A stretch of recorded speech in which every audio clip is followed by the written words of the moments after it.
Olá pessoal, vamos falar acerca do nosso último remédio constitucional, que é a ação popular, que está no artigo 5º, inciso 73. E aqui vem a primeira pergunta. A ação popular é uma novidade na Constituição de 1988? Sim ou não? Não. A ação popular ela já estava prevista bem antes do advento da Constituição de 1988. Só para vocês terem ideia, a ação popular ela é regida pela Lei 47/17 de 1965, mas foi recepcionada pela Constituição de 1988. Então, a Constituição de 1934 foi o primeiro texto que acolheu a ação popular. E a Lei de Regência é de 1965. A primeira Constituição a acolher a ação popular foi a Constituição de 1934 e a Lei de Regência é de 1965. A ação popular ela foi retirada da Constituição de 34 pela Constituição de 1937 e retornou na Constituição de 1946 e permanece até os dias atuais. E o que diz a Constituição no artigo 5º, inciso 73, cuja leitura eu farei? Qualquer cidadão é parte legítima para propor ação popular que vise a anular ato lesivo ao patrimônio público ou de entidade de que o Estado participe, à moralidade administrativa, ao meio ambiente, ao patrimônio histórico e cultural, ficando o autor, salvo comprovada má-fé, isento de custas judiciais e do ônus da sucumbência. Então, a ação popular é uma forma do exercício direto da soberania popular pelo povo. Além da ação popular, nós temos o plebiscito, o referendo e a iniciativa popular de lei. Esse, juntamente com a ação popular, é um instrumento de democracia direta e participação política direta do povo. Porque nós sabemos que no Brasil, nós exercemos todo o poder emana do povo, que o exerce, na grande maioria das vezes, por meio dos seus representantes. Mas em algumas hipóteses, que são essas, iniciativa popular de lei, plebiscito e referendo e ação popular, são formas por meio das quais o próprio povo, de forma direta, pode exercer uma participação política na vida dos negócios do Estado. Quais são os requisitos? Deve haver lesividade. Lesividade a quais bens jurídicos? Patrimônio público ou de entidade de que o Estado participe, né, que são entidades de administração direta, indireta, incluindo as entidades paraestatais, como as empresas públicas, sociedade de economia mista e etc. Bem como toda pessoa jurídica subvencionada com dinheiro público. Receber o dinheiro público é passível de ação popular. Quais os outros bens jurídicos que são passíveis de defesa, de tutela por meio da ação popular? A moralidade administrativa, o meio ambiente, patrimônio histórico e cultural. O que seria a lesividade? A lesividade também pode significar ilegalidade.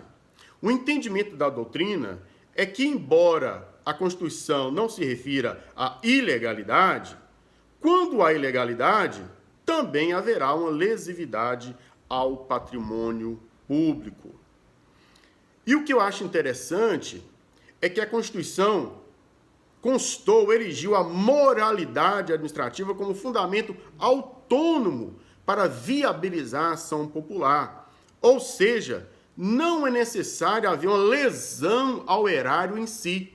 Se houver o malferimento, a violação da moralidade administrativa, será cabível a ação popular. Outro requisito diz respeito à legitimidade ativa. Para ajuizar a ação popular, qual o requisito? Lá diz que o cidadão pode ajuizar a ação. O cidadão. E o que é cidadão, gente, para efeito de ação popular? Nós sabemos que o conceito de cidadania é muito mais amplo né, e ultrapassa a questão da legitimidade, da capacidade, melhor dizendo, eleitoral, ativa ou passiva. É muito mais do que isso. Mas, para efeito de ação popular, o cidadão é aquele que tem a capacidade de votar.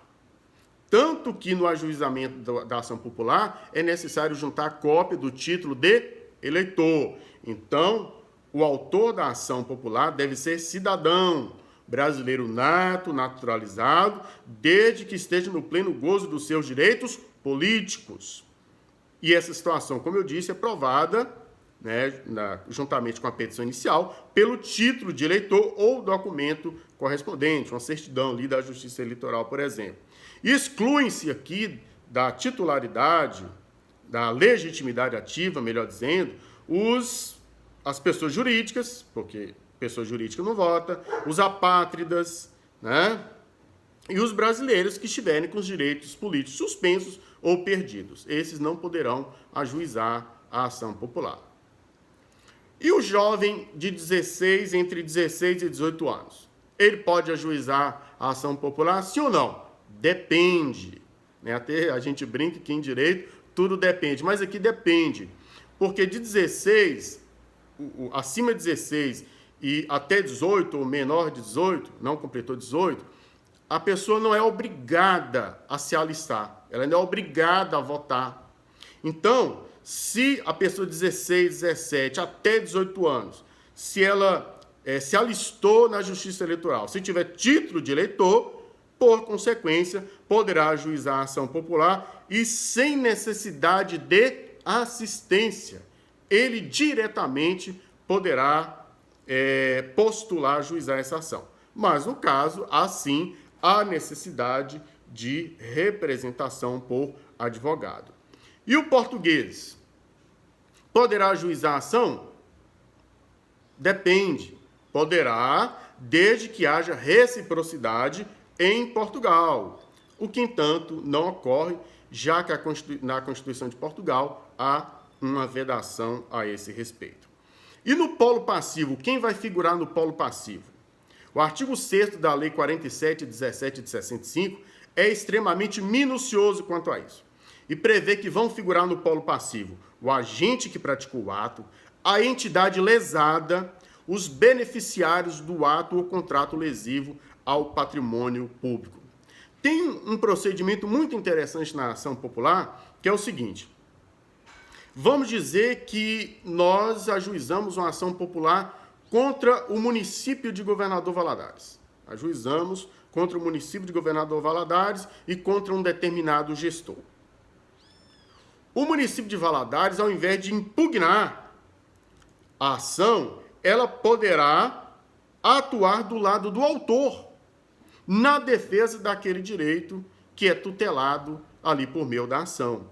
Então, o parágrafo 3º do artigo 6º da Lei de Regência permite que a pessoa jurídica de direito público ou de direito privado, cujo ato seja objeto de impugnação, abstenha-se de contestar ou atue do lado do autor, desde que isso seja útil ao interesse público. E o Ministério Público? O Ministério Público, parte pública autônoma, vai funcionar como custos iuris, né, como fiscal da ordem jurídica. Agora, se o autor da ação popular desistir da ação, o Ministério Público vai promover o seu prosseguimento em razão dos direitos envolvidos. Sobre a competência, qual o juízo competente para analisar, para julgar a ação popular? Em regra, é o juízo de primeiro grau. Por isso que nós observamos algumas ações ajuizadas contra o presidente da República e é julgado em primeira instância. Então, as regras de competência vão depender da origem do ato ou da omissão a ser impugnados. Se o patrimônio lesado, por exemplo, for a União, competente será a Justiça Federal. A competência para julgar a ação contra ato de qualquer autoridade, ou até mesmo do presidente, como eu disse, em regra do juízo de primeiro grau. No entanto, fugindo à regra geral, é possível a competência originária do STF? Sim ou não? Sim. né? Nós temos algumas hipóteses no artigo 102, inciso 1º, alíneas F e N. Quais são elas? As causas e os conflitos entre a União e os Estados, a União e o Distrito Federal, ou entre uns e outros, inclusive as respectivas entidades da administração indireta. Aí a competência será do STF. A ação em que todos os membros da magistratura sejam direta ou indiretamente interessados e aquelas em que mais da metade dos membros do tribunal de origem estejam impedidos ou sejam direta ou indiretamente interessados. A regra geral é que juízo de primeiro grau, mas em algumas situações é possível que o caso seja analisado pelo STF, né, de forma bem rara. Outras regras sobre liminar e efeitos da coisa julgada. Preenchidos os requisitos legais, periculo in mora e o fumus boniuris, ou seja, o perigo da demora e a fumaça do bom direito, é possível a concessão de liminar, podendo a ação popular ter natureza preventiva, visando evitar atos lesivos, como repressiva, quando a lesão já ocorreu. No caso, vai se buscar o ressarcimento do dano, né, em favor do erário, ou a anulação do ato, a recomposição do patrimônio, indenização e etc. A coisa julgada, ela opera-se segundo eventos litis, ou seja, se ela for julgada procedente ou improcedente, ela vai produzir efeitos oponível erga omnes. Procedente ou improcedente, por ser infundada, ela vai produzir coisa julgada oponível erga omnes. Agora um detalhe.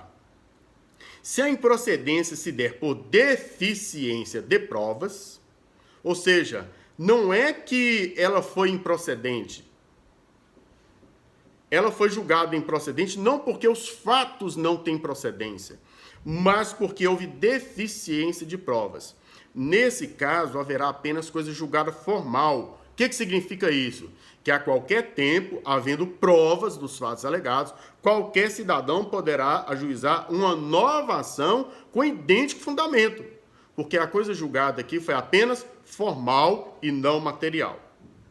Agora, se ela foi julgada porque os fatos foram devidamente analisados, a prova foi devidamente produzida, mas os fatos em si não possuem procedência, aí sim ter-se-á por analisado o mérito e não será possível ajuizar outra ação, porque nós estaremos diante de uma coisa julgada material, né? Nesse caso, o mérito será analisado. Julgado improcedente, a ação só produzirá efeitos depois de passar pelo duplo grau obrigatório de jurisdição. Então, eu ajuizei a ação aqui em Governador Valadares, por exemplo, e ela foi julgada improcedente. Ainda assim, ela será analisada pelo tribunal em segundo grau. Julgada procedente, a apelação será recebida no seu duplo efeito, devolutivo e suspensivo. E como a própria Constituição diz, o autor da ação popular ele é isento de custas e de ônus da sucumbência, salvo se for comprovada a má-fé. E o que eu queria deixar por último? É que o que eu observo é que nós manejamos muito pouco a ação popular. A ação popular é um instrumento, um remédio poderoso para atacar a lesão ao patrimônio, né, o mal-ferimento à moralidade administrativa, os bens do patrimônio histórico, meio ambiente.